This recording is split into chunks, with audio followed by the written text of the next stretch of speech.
کلا انہا تذکرہ، یہ لفظ بہت اہم ہے، تذکرہ، ذکرہ، تذکیر، فذکر بالقرآن، کیا معنی ہے اس کے؟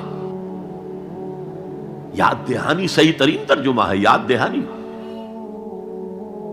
ایک ہے کسی کو کچھ سکھانا، نئی بات سکھانا، ایک ہے یاد دہانی، اسے ایک چیز معلوم تھی کوئی بھول گیا، یاد کرانا۔ جیسے آپ کے کسی دوست نے آپ کو بہت قیمتی قلم دیا تھا، آپ نے اسے بہت سنبھال کر اپنے ٹرنک میں رکھ دیا، اب سال ہا سال ہو گئے، نہ دوست سے ملاقات نہ وہ یاد،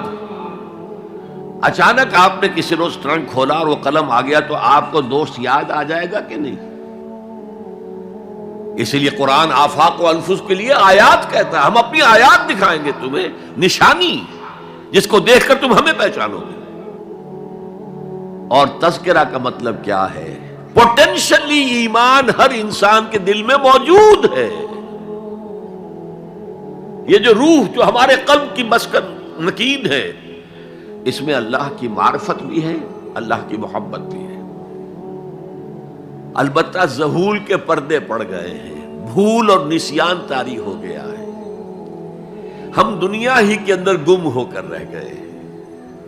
ہماری ساری دلچسپیاں دنیا سے ہیں، لہذا ہماری توجہ ہی نہیں ہے، ورنہ ہر انسان کے دل میں یہ جو یہاں ہندوستان میں کہتے ہیں آتما اور پرماتما، آتما اور پرماتما کا تو تعلق بہت گہرا ہے، ابتدا میں بنا دی گئی تھی ارواح، جب ہم سب کے سب تمام انسان آدم سے لے کر اور تا قیامت جو انسان آئے گا دنیا میں، ان سب کی ارواح پیدا کر دی گئی، اور پوچھا گیا الست بربکم قالوا بلا، یاد ہے؟ لہذا یہ تذکرہ ہے، یہ یاد دہانی ہے، تمہارے اندر موجود ہے، اللہ کی معرفت بھی موجود ہے، اللہ کی محبت بھی موجود ہے، لیکن کلا بل ران علی قلوبہم ما کانوا یعملون، ان کے دلوں پر زنگ آ گیا ہے اب ان کے اعمال کی وجہ سے،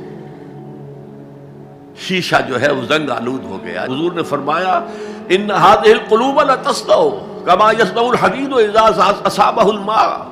ان دلوں پر بھی زنگ آ جاتا ہے جیسے کہ لوہے کے اوپر پانی پڑتا رہے تو اس کو زنگ آ جاتا ہے۔ پوچھا گیا فما جلاؤها یا رسول اللہ، اے اللہ کے رسول ہماری تلواروں کو زنگ لگتا ہے، ہم پالش کرتے ہیں، سیکل کرتے ہیں، وہ پھر چمک اٹھتے ہیں، تو دل پر اگر زنگ آ جائے تو اس کا علاج کیا ہے؟ دو چیزیں فرمائی، کثرت و ذکر الموت و تلاوت القرآن، دو کام کرو کثرت سے، موت کو یاد رکھو، یہاں رہنا نہیں ہے، جانا ہے، یہ ہمارا گھر نہیں ہے، یہ ہماری منزل نہیں ہے، ہمارا اصل گھر جو حضور نے فرمایا انما الدنیا خلقت لکم وانتم خلقتم للآخرہ، یہ دنیا تمہارے لیے بنائی گئی، تم آخرت کے لیے بنائے گئے ہو،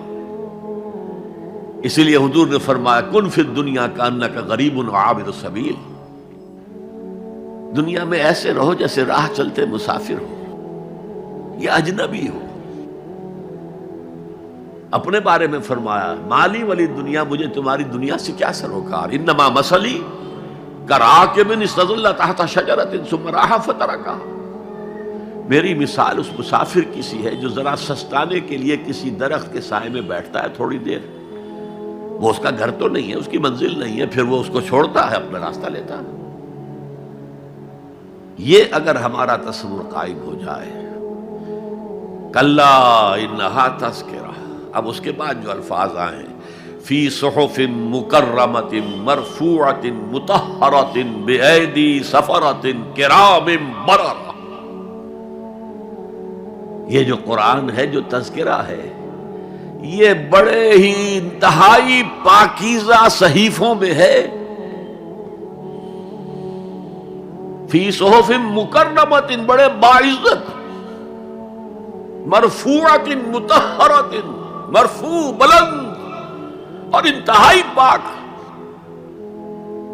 بے ایدی سفرۃ، یہ کن کے ہاتھوں میں ہے؟ لکھنے والے وہ فرشتے، بے ایدی سفرۃ کرام بررہ، جو نہایت باعزت ہے، بہت وفادار ہے اللہ کے۔ یعنی اصل قرآن کہاں ہے؟ لوح محفوظ میں ہے، اصل قرآن کہاں ہے؟ ابھی اگلی جو پڑھیں گے ہم، کتاب مکنون، چھپی ہوئی کتاب کے اندر ہے۔ اصل قرآن کہاں ہے؟ وَإِنَّهَا لَفِي أُمِّ الْكِتَابِ لَدَيْنَا لَعَلِيٌّ عَظِيمٌ، یہ تو اس ام الکتاب میں جو ہمارے پاس ہے، بہت بلند ہے اور بہت عظمت والا ہے۔